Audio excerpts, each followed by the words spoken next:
제주대학교 교육 방송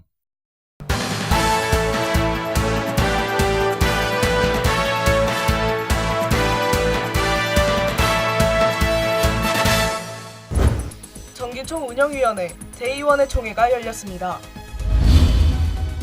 4.3을 맞이해 제주대학교에서 다양한 행사를 진행했습니다. 허양진 총장과 수아라 총학생회장이 업무 추진비 사용 내역과 관련해 면담을 가졌습니다. 백종원 식당 위생 문제에 대해 알아봤습니다. 매번 불거지는 불법 주차에 대해 취재했습니다. 총학생회, 총대의원회, 총여학생회, 동아리연합회가 통합 출범식을 진행했습니다. 총여학생회가 학생들을 대상으로 자궁경부암 미니 설명회를 가졌습니다. 여러분 안녕하십니까? JBS 뉴스입니다. 2015학년도 학생중앙자치기구 상반기 정기총 운영위원회가 열렸습니다. 지난달 25일 열린 수아라 총학생회 총운영위원회에서는 학생행사 보조경비 분배, 공약사항 이행 계획 발표 등이 보고됐으며 총학생회 사업일정 및 방향, 제주대학교 총학생회 회칙 개정 등이 안건으로 상정됐습니다. 한편 26일 열린 대의원회 총회에서는 정책보고, 예결산안 보고 및 승인, 학생회비 납부 현황 보고 등이 안건으로 상정됐습니다. 제주대학교가 제67주기 제주 4.3 희생자 추념식을 맞아 다양한 행사를 진행했습니다. 수아라 총학생회는 지난달 21일 4.3 알리기 청년 퍼레이드 및 문화제를 개최해 4.3 추념식 대통령 참석 촉구 서명운동, 캘리그라피 등 다양한 부스 행사를 진행했습니다. 또한 이날 대통령 방문 촉구 기자회견을 가져 학생들의 목소리를 전했습니다. 지난달 27일 열린 4.3 유적지 순례 행사에서는 제주대학교 학생 600명이 참여해 제주 4.3 평화공원 위령재단 참배 후 조합뽑기 봉사 시간을 가졌습니다. 허양진 총장이 업무 추진비의 사용에 대한 의혹을 받고 있는데요. 이 문제와 관련해 총학생회장과의 면담을 가졌다고 합니다. 현수지 기자가 보도합니다. 허양진 총장이 업무 추진비를 부적절하게 사용했다는 논란이 일자 수아라 총학생회는 이달 1일 학내 구성원들의 의혹과 관련해 허양진 총장과의 면담을 가졌습니다.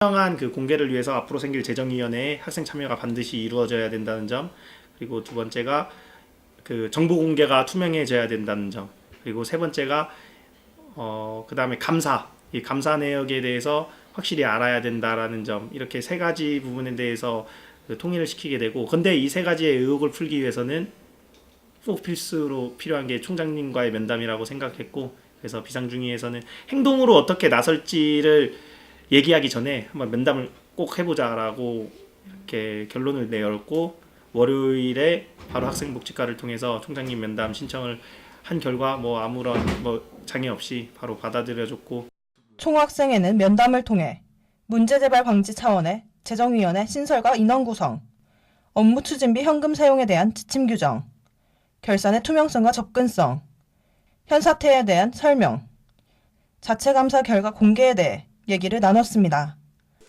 이에 허양진 총장은 재정위원회 구성과 관련해 감사 시스템 투명성을 위해 재정위원회 학생들이 반드시 참여하도록 하겠다며 현금 사용과 관련해선 아예 주말엔 업무 추진비를 쓰지 않겠다고 밝혔습니다. 또한 현 사태에 대해 비서실장을 통해 설명문을 쓰겠다며 투명한 결산 내용을 공개하겠다고 밝혔습니다. 허양진 총장은 투명한 결산 공개의 일환으로 영수증에 기입된 개인정보를 제외한 모든 부분을 공개하겠다고 밝혔습니다. 기존 지역 단체장 간담회비, 대외활동비, 기타 학내 간담회 및 회의 운영비, 교내의 격려, 경조사비 등 4가지 유형으로만 알 수 있던 업무 추진비가 보다 투명하고 상세하게 공개됩니다. 학생들의 불만의 목소리의 주 원인이었던 불투명한 업무 추진비의 사용 내역이 기존 업무 추진비 사용 내역에 비해 더욱 명확해질 것이라 예상됩니다.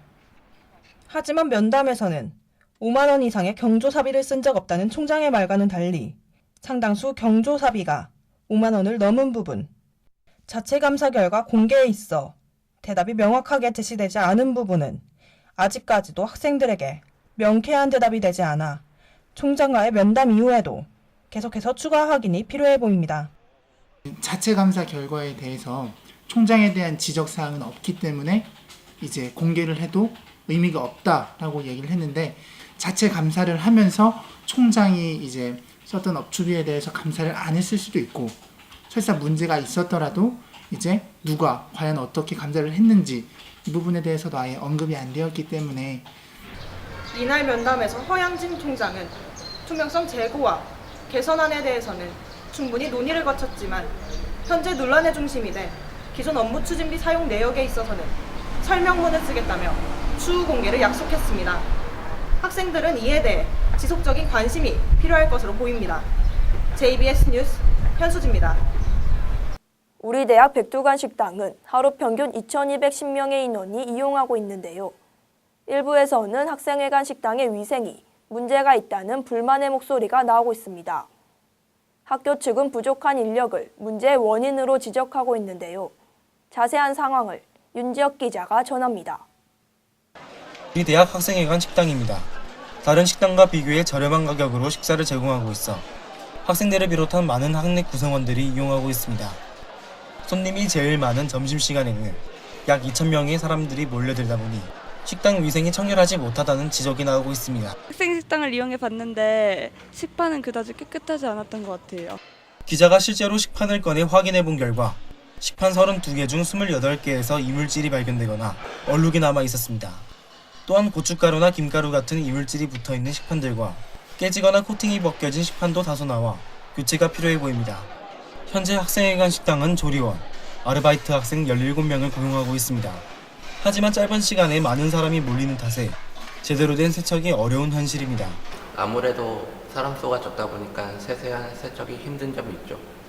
학교 측은 아르바이트 학생을 더 구하려고 해도 지원자가 없어 세세한 세척이 힘들다는 입장입니다. 게다가 플라스틱 식판이다 보니 코팅이 빨리 벗겨져 다른 재질의 식판 교체를 검토하고 있다고 전했습니다. 우리 신학기 때 2월 달에 내년에는 우리 식판을 스테인으로 좀 바꿔봅시다 했는데 어디선가 안 된다 하더라고요. 건강과 직결되는 위생이 소홀해질수록 학생 식당에 대한 불신은 커질 수밖에 없습니다. 이에 대한 생협층의 대응이 필요합니다. JBS 뉴스 윤지혁입니다. 우리 대학 곳곳에서는 주차권이 부착되지 않은 차량을 많이 볼 수 있습니다. 정기적인 주차 단속에도 불구하고 반복되는 불법 주차의 문제점을 장은영 기자가 취재했습니다. 우리 대학 교양동의 모습입니다. 양쪽으로 늘어진 불법 주차 차량들로 차를 피해 좁은 길로 다니는 학생들의 모습이 아슬아슬해 보입니다. 우리 대학은 교내 교통질서와 학생들의 안전을 위해 주차권을 발급받은 차량에 한해 주차 공간을 사용하도록 하고 있습니다. 하지만 불법 주차 문제는 매년 불거지고 있습니다. 지난달 30일부터 시작된 교내 불법 주차 차량 단속. 하지만 주차 공간이 아닌 길가에 차들이 들어서 있고 불법 주차 차량이 교내 주차 공간을 사용하고 있는 주객전도의 상황이 나타나고 있습니다. 3학년 때부터 주차권 등록이 가능하잖아요. 근데 막 1, 2학년 차 있는데 솔직히 제 집에서 머니까 차 타고 오는데 그 주차권이 아예 없으면은 불법 주차할 수밖에 없는 거니까 그렇게 되는 거라고 생각해요. 또한 교양동, 본관 등 정작 사람들이 많이 이용하는 건물 주위에 주차 공간이 부족하다는 의견이 나오고 있습니다. 총무과는 4월 1일 기준으로 교내 약 2,500개의 주차 공간 중 약 1,320대가 주차권을 발급받은 상황이라고 밝혔습니다. 하지만 학교 측은 작년보다 불법 주차가 늘었다며 단속을 더욱 강화하겠다고 말했습니다. 9시 20분 이후로 출입증을 붙이지 않는 차량에 대해서는 이제 출입을 제한시킬 거거든요. 그리고 기존에 9시 20분 전에 출근이 이렇게 학교에 들어온 차량에 대해서는 다시 불법 주차 스티커 있잖아요. 그걸 이제 계속적으로 붙일 거예요. 그래서 단속을 이루어질 거고요. 주차 공간이 부족하다는 의견에 대해 학교 측은 아직 만들 계획이 없다고 전했습니다. 매번 불거지는 불법 주차 문제. 학교 측과 학생들의 지속적인 노력으로 올해는 고질적인 불법 주차가 줄어들길 기대해봅니다. JBS 뉴스 장은영입니다. 지난달 17일부터 이틀간 학생 4대 중앙자치기구 통합 출범식이 열렸습니다. 17일은 30대 소공여 총여학생회와 31대 한박웃음 동아리연합회의 출범식이, 18일에는 47대 소아라 총학생회와 31대 품격 총대의원회의 출범식이 진행됐습니다. 출범식은 정문에서 떡 나눠주기 행사를 시작으로 통합 레크레이션, 부스 운영 등 다양한 볼거리와 먹거리를 제공했습니다. 이번 출범식은 4대 자치기구가 함께 개최해 출범식 진행 비용과 시간을 절감할 수 있었습니다. 지난 16일 학생회관 시청각실에서 자궁경부암 미니 설명회가 진행됐습니다.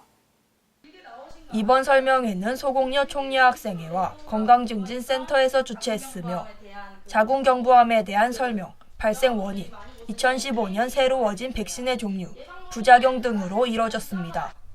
또한 학생들은 질의응답 시간을 통해 자궁경부암에 대한 궁금증을 해소하는 시간을 가졌습니다. 다음 간추린 뉴스 윤지혁 기자가 전해드립니다.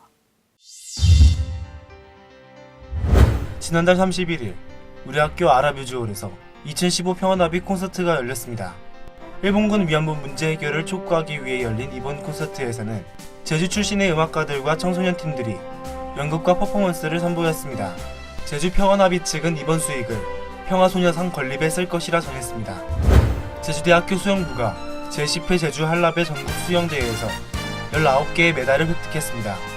제주대 선수단은 여자 대학생부 200m, 400m, 기형 400m 종목에서 우승해 3관왕을 차지했습니다. 제주대학교 창업지원단이 창업률 100%의 실적을 올렸습니다. 예비기술 창업자들은 창업률 100% 외에도 매출 실적 8억 4천만 원, 지식 재산권 수급권, 신규 고용 48명의 성과를 보였습니다. 제주대학교 교육대학과 넥슨 컴퓨터 박물관이 지난달 27일 교류협력 협약을 체결했습니다.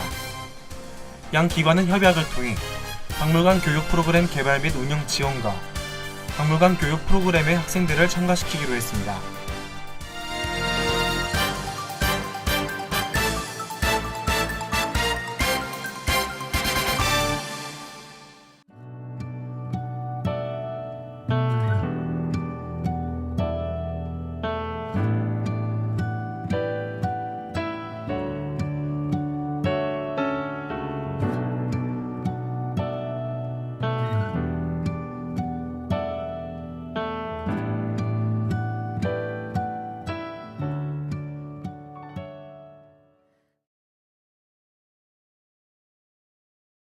우리 대학에 벚꽃이 만발했습니다. 찾아오는 벚꽃의 향기도 좋지만 벚꽃과 함께 찾아오는 4.3의 아픔도 잊지 않게 바랍니다. 이상으로 JBS 뉴스를 모두 마치겠습니다. 고맙습니다.